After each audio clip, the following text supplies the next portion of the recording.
नाथ संप्रदाय के शिववतारी गुरु गोरखनाथ की पावन भूमि गोरखपुर।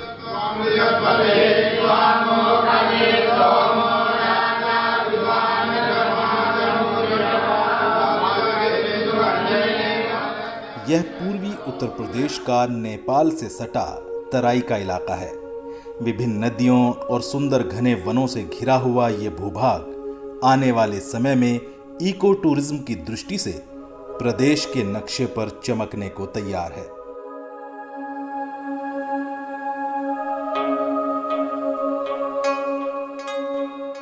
शहर गोरखपुर की पहचान 737 हेक्टेयर में फैली रामगढ़ झील से भी है। किंवदंती है कि प्राचीन काल में इस ताल के स्थान पर एक प्राचीन नगर था जो किसी ऋषि के श्राप से ध्वस्त हो गया और वहां ताल बन गया। उत्तर प्रदेश सरकार ने इसे एक पर्यटक स्थल के रूप में विकसित किया है।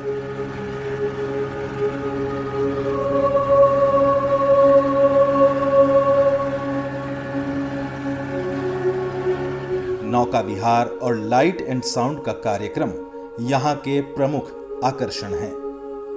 रामगढ़ झील उत्तर प्रदेश का पहला अधिसूचित वेटलैंड है जिसे रामसर साइट्स की सूची में शामिल किए जाने का प्रस्ताव है। उत्तर प्रदेश सरकार के द्वारा पर्यटकों को आकर्षित करने और इको टूरिज्म को बढ़ावा देने के लिए 75 करोड़ की लागत से एक इंटरनेशनल वाटर स्पोर्ट्स कॉम्प्लेक्स भी निर्मित किया जा रहा है। हर शाम बड़ी संख्या में लोग यहां प्रकृति का आनंद लेने के लिए आते हैं। रात को तो इसकी छटा देखने लायक होती है।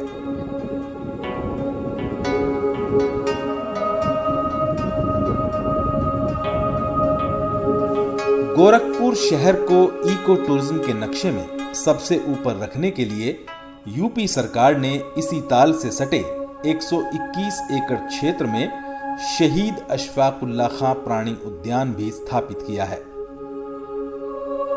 इस प्राणी उद्यान का लक्ष्य वन्य जीवन के संरक्षण एवं संवर्धन के साथ लोगों का मनोरंजन करते हुए उन्हें वन्य जीवन के प्रति संवेदनशील भी बनाना है।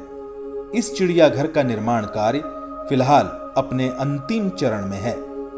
इस प्राणी उद्यान में विशेष रूप से उत्तर प्रदेश का पहला इंडोर बटरफ्लाई पार्क भी बनाया गया है जिसमें 40 से अधिक प्रजातियों की तितलियां आकर्षण का केंद्र रहेंगी।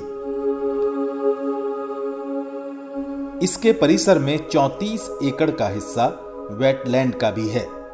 ये प्रदेश का इकलौता चिड़ियाघर है जिसके पास हरे भरे विभिन्न प्रजातियों के युवा पेड़ों और जलीय वनस्पतियों से भरा हुआ अपना वेटलैंड है। हर वर्ष जब तापमान गिरने लगता है तो बड़ी संख्या में प्रवासी पक्षी आते हैं। शहर के पूर्वी छोर पर गोरखपुर कुशीनगर राजमार्ग पर स्थित यह वनाच्छादित भूभाग कुसमही जंगल कहलाता है। इसका कुल क्षेत्र 2000 हेक्टेयर है और इसमें विभिन्न प्रजाति की वनस्पतियां और सागौन के पेड़ हैं। इसी जंगल के 50 हेक्टेयर के भाग में यूपी सरकार ने सिटी फॉरेस्ट योजना की घोषणा की है। इस आधुनिक परियोजना में इको फ्रेंडली सुरम्य वातावरण उपलब्ध कराया जाएगा जिसमें नॉलेज पार्क, एडवेंचर गेम्स की व्यवस्था के साथ ही साइकिलिंग ट्रैक का निर्माण भी किया जाएगा। इसी जंगल के मध्य भाग में स्थित बुढ़िया माता के सिद्ध मंदिर में आप सड़क से 900 मीटर पैदल चलकर पहुंच सकते हैं। माना जाता है कि माता के दरबार में सबकी मन्नतें पूरी हो जाती हैं। नवरात्रि में नेपाल और बिहार से बड़ी संख्या में श्रद्धालु यहां दर्शन करने आते हैं और विभिन्न धार्मिक अनुष्ठान करते हैं।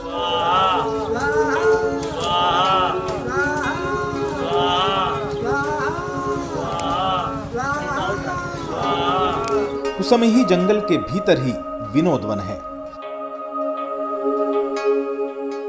इसे मिनी जू भी कहा जाता है जिसमें तरह तरह के पक्षी,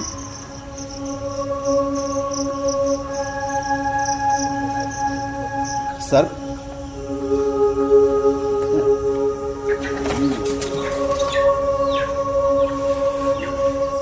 और हिरणों की कई प्रजातियां हैं।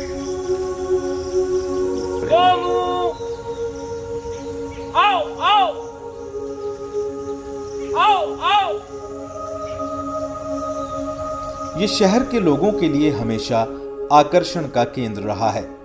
इस परिसर से सटे वन विभाग का एक गेस्ट हाउस भी है, जिसका बहुत बेहतर रखरखाव किया जाता है।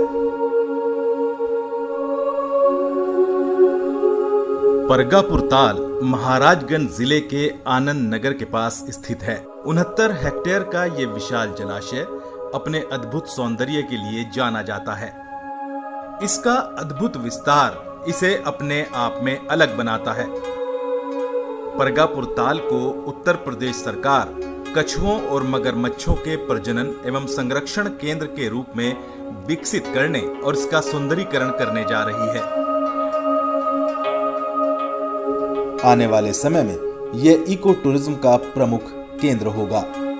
चारों तरफ से सघन वनों से घिरे होने के कारण वन रक्षक वन संपदा की रक्षा करने के लिए इस ताल में सघन पेट्रोलिंग भी करते हैं।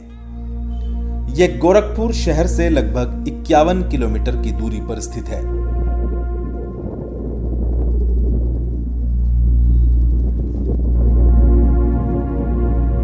इसके किनारे पर प्राचीन लेहड़ा देवी का मंदिर एक सिद्ध स्थान है।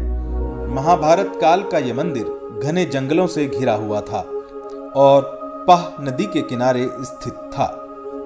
कहा जाता है कि पांडव अपने अज्ञातवास के दौरान यहाँ आए थे। यहाँ बड़ी संख्या में श्रद्धालु अपनी मनोकामना पूर्ण करने के लिए आते हैं और धार्मिक अनुष्ठान करते हैं।